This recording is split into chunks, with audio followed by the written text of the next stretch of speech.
अरे साला खाला बीतल आइली फिर राउर भवनवा गोदवाइले तू ना गोदवाइले तू ना राजऊ के नाम के गोदनवा गोदवाइले तू ना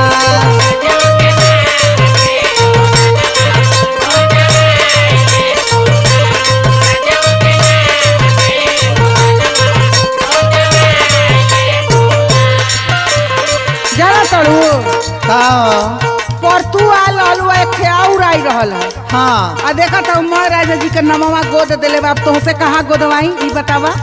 अरे तो सुना बोला एगो बात पूछी बताइबू ना। हाँ हाँ हाँ बताई। अच्छा ये बताओ हम आवे से पहले नैहर में तहार के रहल कि ना झूठ मत बोली है। देखो फालतू बात तो बोती है। अरे बतावा ना एगो राज वाली लाज बात। लगत है अगले